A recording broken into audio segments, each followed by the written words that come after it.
Kalau soal cinta itu jangan cari pembenaran di akal, nggak akan pernah ketemu. Cari pembenarannya tuh di sini. Lu kalau pakai ini nggak akan nemu, pasti ada aja nggak cocoknya. Jadi khusus untuk cinta, dengarkan di hati. Ada resiko yang harus diambil, tapi menurut saya itu harus dan layak dilakukan, karena saya juga ingat ada satu ungkapan, hidup yang tidak dipertaruhkan tidak akan pernah dimenangkan. Dan untuk memulai hal yang baru, mencoba sesuatu yang lain, yang memang terkadang kita harus berani mempertaruhkan apa yang kita punya. Kamu akan mengajukan gugatan untuk bercerai? Iya. Oke. Berapa persen? Aku udah tanda tangan surat kuasa, Kak. Oke. Udah ada permintaan maaf terakhir kali dari pihak sebelah sana? Sama istri? Belum ada. Sampai sekarang ini belum ada ya? Kamu tahu mereka memperlihatkan kondisi bahwa mereka baik-baik saja? Tahu ya?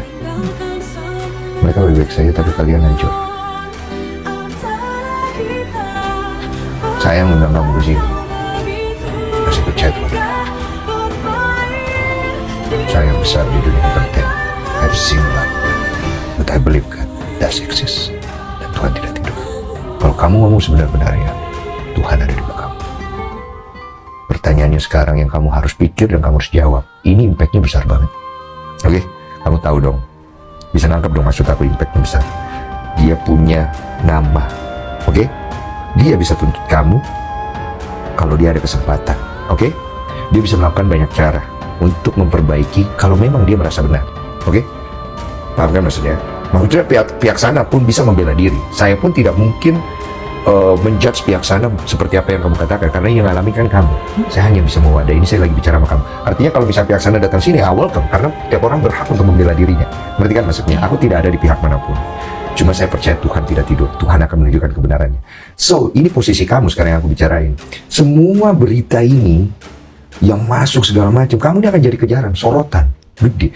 Orang akan ngawal kamu sampai ke proses persidangan, endingnya sampai di mana. Dan itu sangat melelahkan sekali. I've been through this kind of things. Dan capek yang minta ampun. Belum lagi gimana gua harus ngurusin anak. Pasti gimana gua harus ngomong ke anak-anak gua nanti. Udah kebayang itu belum? Belum. Hubungi saya, kuasa hukum dari Ibu Lady. Terus ya, surat kuasa untuk mengajukan sudah ditandatangani oleh Ibu Lady. Ya, bahwasanya perkara gugatan cerai antara Peggy Sumardika melawan Randy Mawan Sumantri ya. Ya. Hari ini masuk gugatannya pada tanggal Senin tanggal 7 Juli 2023. Oke. Hanya gugatan cerai Pak, tidak ada mungkin harta gono gini atau anak. Cerai dan asuh anak. Oke. Ini dari penggugat sendiri atau pengacaranya Pak yang datang sini? Terakhir pengacara atas nama Iman Pak. Iya.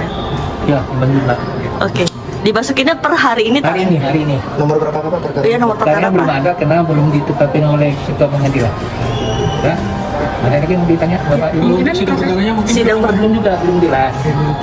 Nah, baru hari ini, nanti setelah ini kan kebetulan lagi makan siang, jam istirahat.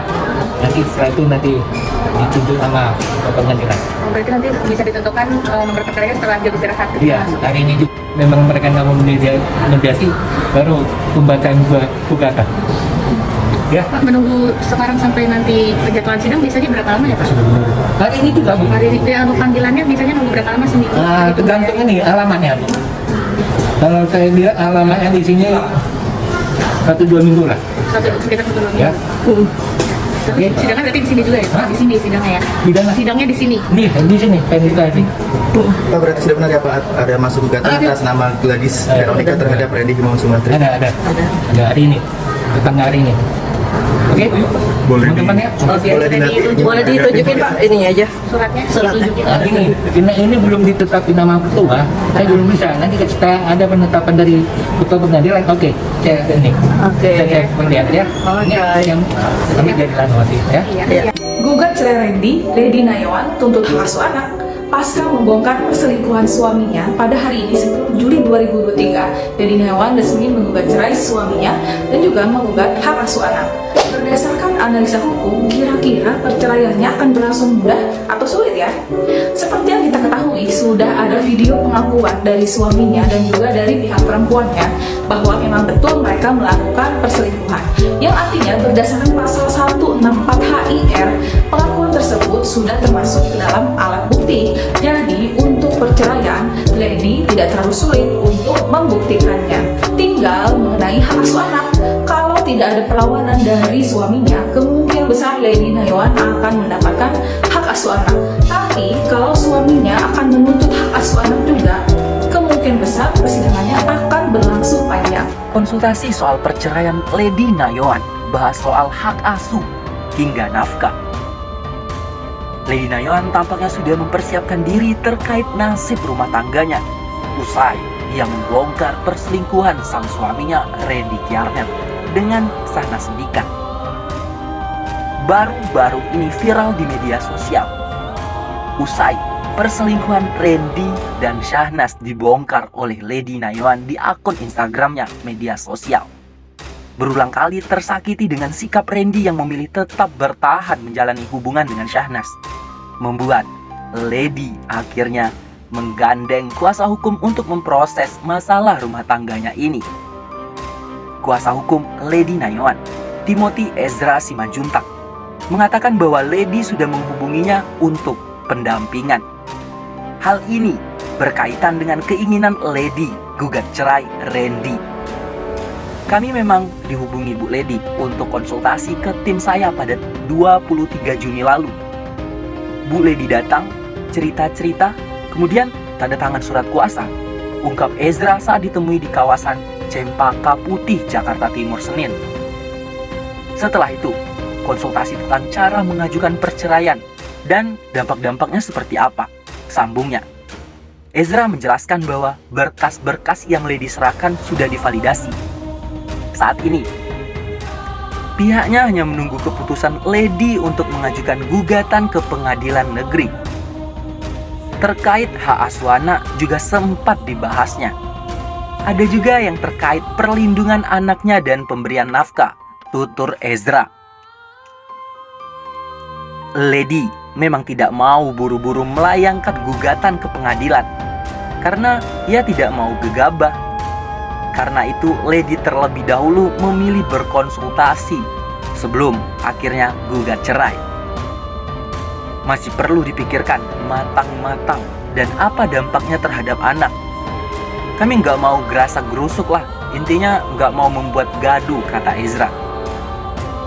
Ezra menuturkan bahwa jika nantinya Lady sudah menatap ingin cerai, gugatan akan dilanjutkan di Pengadilan Negeri Bekasi. Namun, Ezra tidak tahu kapan Lady siap membuat keputusan itu untuk memasukkan berkas-berkas perceraian. Randy Kjarnet menikah dengan Lady Nayawan pada tahun 2014 lalu. Dari pernikahan tersebut, mereka dikaruniai 3 orang anak. Anak ketiga mereka, Gabriel Jacob Kjarnet, diketahui lahir pada November 2022.